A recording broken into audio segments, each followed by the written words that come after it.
Hi guys, this is Hamilcar bringing you a ZVZ from the set between Samsung Con and KTF.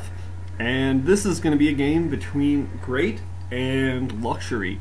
Great, aka Hades, is the new player in this match. Luxury is the holdover from last match because he beat Jangby in a pretty good game on Destination. Jangby won the first two games for Samsung Con against lesser Zergs from KTF, and then KTF sent out their greater Zerg, and their greater Zerg, Luxury, prevailed and took the match, or took the set anyway. So now Samsung Con has to send out someone other than Jangby, and the player they chose is Great. Great actually is the source of probably my biggest early commentary snafu when I was still figuring things out. Some of you may have seen the game between him and Anytime, I think it was. I don't know, somebody anyway, where the VOD that I got from John747's account had a typo in it and misspelled Great's name with a C instead of a G, and I looked up this mysterious player called Krayot in the Team Liquid database and couldn't find anything. I assumed that he was just this new player I'd never heard of before and didn't recognize his face. So I spent this entire 25-minute game referring to him as Krayot, until it was pointed out to me in the comment section that I was an idiot. So at any rate, this time I get to call him by his actual name, which is Great, or Hades. And we'll see how he does. This is going to be a great ZVZ matchup, I think. Two very good ZVZ players, both in the mid-60s in terms of win percentage. Great doesn't have as much of a record as Luxury, and he's sort of mediocre at other matchups, but he's 9-4 in ZVZ. Luxury is, let me check. He is a total of 42-22. In ZVZ, so 65.63%. So very good stats from both players, and this should be a good matchup. I'm normally not a huge fan of ZVZ. I think it's sort of repetitive and you see the same thing every time.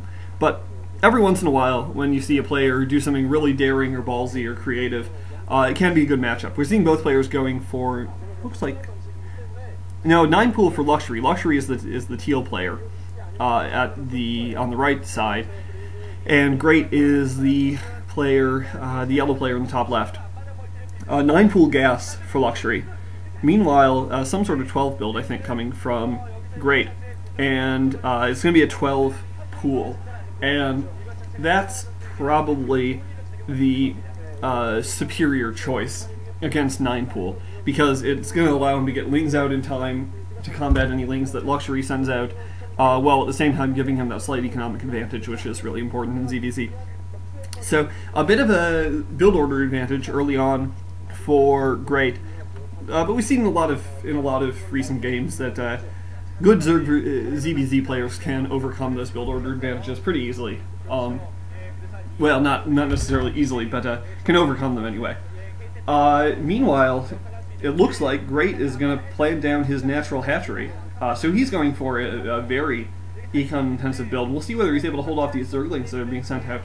One thing about this map, Rush Hour 3, is that it's not particularly easy to hold your natural in ZVZ because there's a big, wide, open area around it. So those lings can sort of come in and run around the natural and harass it from every side, and there's a big, broad ramp that they can run up, or relatively broad. 3 drones being transferred out. Oh, I guess they're being brought to help block the ramp, actually. Seeing those Zerglings coming out from Luxury. Luxury's going to be able to take out one... Yeah, one drone goes down. But there are a bunch of lings out now for Great. So Great is going to be able to push these lings of Luxury's back, I think. Luxury does have the superior ling count for the moment. 2 more lings coming out for Great. So this is going to be back and forth. It looks like another drone went down. So effective harassment here from Luxury. Evening things up a little bit. We'll see whether he tries to take his natural. This map, Rush Hour 3, is not a great map for Zerg. One feature of the Winners League format is that teams can no longer decide what race to send out for what map, really. I mean, they can decide for the first game, and they can sort of game it and take a guess at how things are going to play out for later games, but they don't know for sure what race is going to be playing on what map.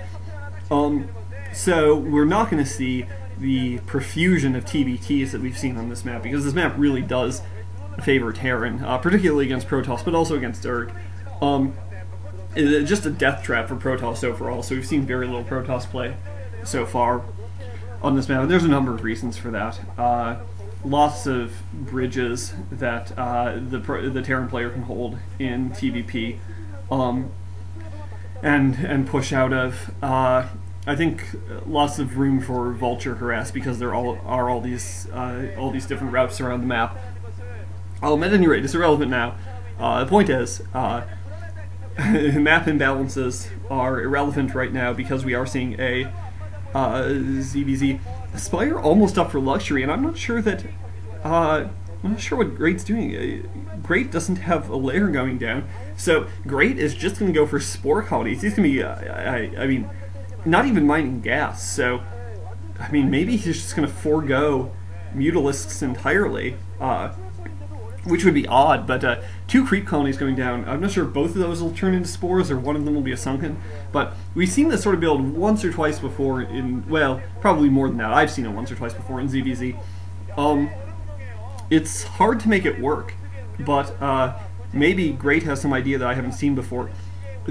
What I don't know, I don't know why Hydras don't get tried more in ZVZ, because when I play, at least, I mean, I play Protoss, and I play Protoss badly, and I play Zerg even worse. But when I play sort of friendly games of ZVZ, Hydras do pretty well against Mutas, especially if you can get a 3rd hatchery out and pump a lot of Hydras. And they also do pretty well against Zerglings, so I don't know why we never, ever, ever see Hydra builds in ZVZ. It seems like it's not such a bad